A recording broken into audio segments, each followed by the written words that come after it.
Well, Brad, it's great to see you back here at the training ground. It's a month or so post-injury. How are things going? Yeah, really well. Surgery went great. The surgeon said that he was happy with everything that he'd done. Seen him since, and he was really happy with how the rehabilitation's going so far. And we'll see him again in another couple of weeks, and hopefully he'll give us the okay to kind of continue going forward. Sum up what the last sort of 4 weeks or so have been like for you. Yeah, tough.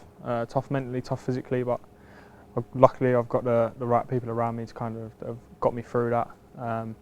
Took me a few days to kind of get my head around the injury and that kind of thing, but once I'd kind of done that and had a date set for surgery, it's been kind of positive mindset from there really.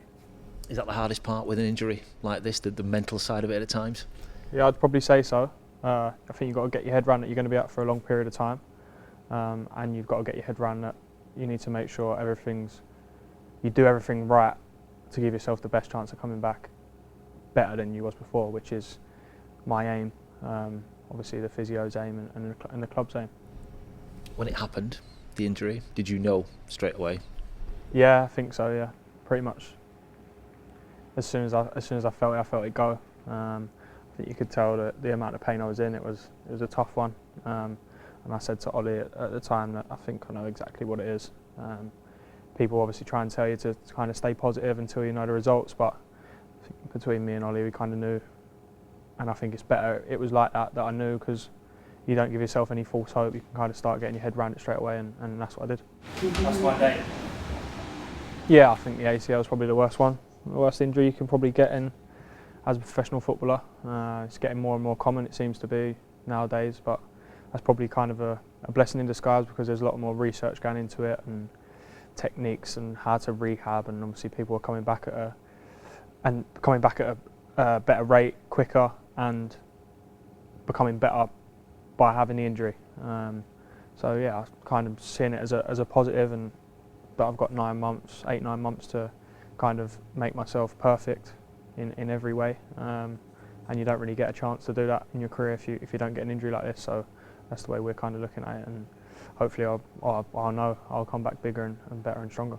You sound like that switch has gone from the oh no it's happened to me to right, come on, let's get on with it, and almost look forward to the challenge that lies ahead. Yeah, I said to Ollie that I kind of in a weird way I'm looking forward to kind of doing something different for 9 months in a strange way. Yeah, I think you've got to get that mentality right straight away, because I think if you don't, then you're going to fall behind and you're going to be out for longer, and that's the one thing that I hate is missing football matches. So the quicker I can get out there, then I'll kind of do whatever it takes to do that. Knowing you a little bit, you're someone who likes the challenge as well. Did you see it in that way? So if someone says to you, right, this is how long it's going to be, you're automatically going to think, I want to beat that. Yeah, of course. And I think that's a good thing for me. I think every footballer really should be that. Every professional athlete should be like that. If someone gives you a time, you want to beat it. And that's what I want to do, and I fully expect to do that. Like I said, I've got the right people around me to help me achieve that target. And it's been a good start so far, but obviously it's only a start, so hopefully, fingers crossed, everything goes smoothly. Is it sort of baby steps at the moment in what you can do?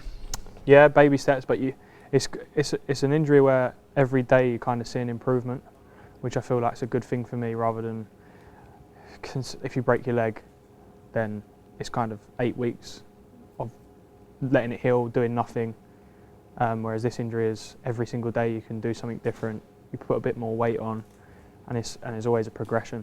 Little progressions, but progressions over weeks, months. You kind of see they become bigger and bigger, and I think that's a good thing for me, for my mind especially. I was going to say, when you know that there is almost that little improvement every single day, psychologically that must be a good thing. But has it got you more involved in sort of the science behind it all as well? When all the numbers are thrown at you know, are you taking them in? I like one more basically. Yeah, I like the data side of things. I like seeing it on screens and seeing your numbers that you're pushing out, and then asking Ollie why this, why that. He'll probably get sick of me asking why. But yeah, it's nice to see the data, and obviously that's where the games come on a lot. But even since I started, there was none of that around. So yeah, it's nice, and it's going to benefit me, so I'm happy with it. You were back at Ewood the other night watching the game. How was that? Having to sit and watch them while you're there at Ewood? It's hard. It's hard to watch it. But I really enjoyed it, the game the other day. It was good for me to get out of the house, see all the boys, have the buzz of a match day again, and obviously to see them play so well was really nice. I know they struggled a little bit for about a month after the injury and through the Christmas period, but obviously bounced back with that win against Sheffield Wednesday, which was something I'd have liked to have been involved in, and then to back it up with a performance like that on Tuesday night is really good, and hopefully they can continue that through the rest of the season and stay consistent, and who knows where they can get to. Was it easier to watch the game than you thought, or was it as tough as you thought it might be? It's the same sort of feeling as being injured or suspended, really. It's hard watching, but it's never going to get any easier. So yeah, just get the first one out of the way, and I'm sure I'll be back at Ewood a lot more. You still get to have that sort of camaraderie to a point with the players, don't you? Because they're in and around here, and again, does that help lift your spirits? Yeah, definitely seeing the boys every day lifts your spirits. To feel like you're part of it still is really nice. Obviously, I was in the dressing room before the game and chatting, having a laugh and a joke, and then straight after as well. So you do still feel part of it. Obviously, the main part has kind of gone, but yeah, being around the boys and just around the place is nice, and it does give you a boost. What has it meant to you, all the support that you've had since the injury itself? I know you're on social media, and I can only begin to imagine how many messages that you've got from the Rovers supporters and the like. When you're in a tough time like that, what does it mean to you? Yeah, it's been amazing. The support I've received is unbelievable, really, and I can't thank everyone that's supported me. Can't thank them enough. And listen, I'll do my best to get back as soon as I can, and hopefully you'll see me out at Ewood Park very, very soon. Family and friends as well, I guess they've been mega helpful to you when you're struggling to do the basic things at home. Yeah, they've been brilliant. I think that's the hardest thing, especially for me as well. It's hard to kind of sit there for 2 weeks and not really be able to get out of your bed. I need to go to the toilet and you're back in bed on the game ready on the ice machine. So you feel kind of helpless asking everyone to do everything for you, and yeah, it's been tough, but I kind of broke through that now into the kind of phase where I can start moving around, feel a bit easier, getting around the house and getting out. So yeah, we're kind of, like I said, progressing, and it's gone quickly, to be fair. It's gone quicker than I thought it was going to be, and I'm sure the more and more you do in the gym and the more the times we get up when we can get outside on the grass, then it will go even quicker. So yeah, we're hoping for a quick process and hopefully a unstressful one. The nature of injuries like this is that you do end up having a bit of spare time. Have you picked up any new hobbies, activities, or anything to not keep really. you going yet? I need to find a hobby. I like my Lego, so I build Lego at home. I build Lego at home, so that's what I enjoy, watching a bit of telly. But yeah, hobbies. I ain't really found anything. I've got a wedding to plan, so I'll try and help as much as I can with that. But yeah, that's about it. Help as much as you can. You mean try and have a say in it? I ain't gonna have a say in that, am I really? I'm just a yes man. So I'll just stick with my Lego and let her get on with that. It's a good thing though to have, isn't it? To take your mind off not being able to play the football, to have something like that.